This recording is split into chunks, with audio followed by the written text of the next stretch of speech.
আমি কিভাবে বানাই তালফুলুরি আজ সেটাই তোমাদের দেখাচ্ছি। আমি কি নিয়ে নিলাম দেখো, নারকোল নিয়ে নিয়েছি, বাটির মধ্যে নারকোল ছিল। এবার নিলাম চালের গুঁড়ো, একটুখানি চালের গুঁড়ো দিয়ে দিয়েছি। আর চালের গুঁড়োতে কী হয় বলো তো, বেশ একটা ক্রাঞ্চি ক্রাঞ্চি ভাব আসে।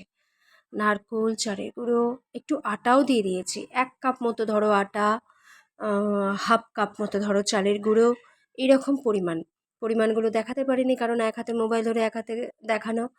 এরপরে দিয়ে দিলাম তালের রসটা, যেটা করে রাখা হয়েছিল সেটা দিয়ে দিলাম।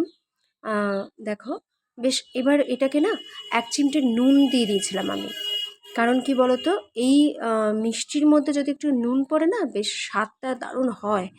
তো এর মধ্যে আমি গুড় দিয়ে করেছি, কারণ আমার বর আবার সুগারের পেশেন্ট, চিনি দিয়ে করা যাবে না।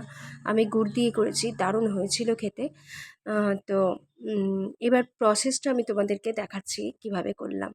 আমি হাতে করেই মাখছি, কোনো কিছু ইউজ করিনি, কারণ হাতের মধ্যে একটা ভালোবাসা জড়িয়ে থাকে। দেখো ব্যাটারটা এরকম ঘন ঘন হবে। আর কি বলতো, হাত দিয়ে আমি মাখি এই কারণে, যে কোনো চামচ ফামচ দিয়ে মাখাই যায়, কিন্তু মাখি এই কারণে যে হাতের মধ্যে যে ভালোবাসার ছোঁয়াটা, সেই ছোঁয়াটা খাবারের মধ্যে পড়ে গেলে খাবারের স্বাদও একেবারে ভালোবাসায় পরিপূর্ণ হয়ে দারুণ টেস্টি হয়ে যায়। তো একদম আমি ওই জন্য হাত দিয়েই মেখে ফেলি।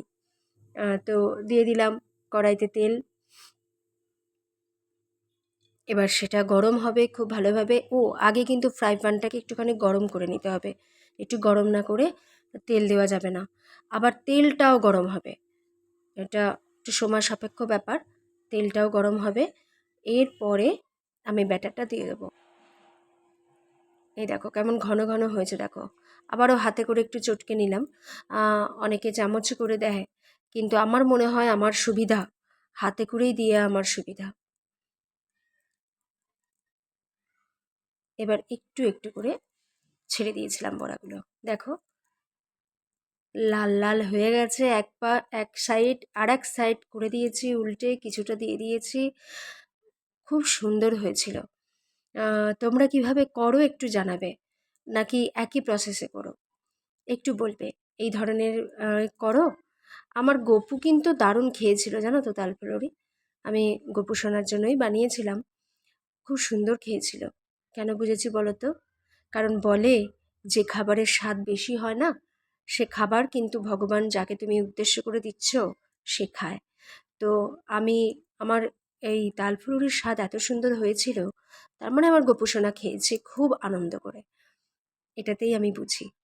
আর তারপরে আমার বাচ্চাগুলো আছে, তাদেরকেও আমি দিই, তারাও সব খুব সুন্দর করে খেয়েছে। তো এই আমার তালফুলুরি কিভাবে বানাই তোমাদের সাথে শেয়ার করলাম। তোমরা যদি ভালো লাগে আমার এই ভিডিওটা, একটু লাইক কমেন্ট করে দিও, একটু শেয়ার আশা করব করে দেবে। তো আজকের মতো টাটা।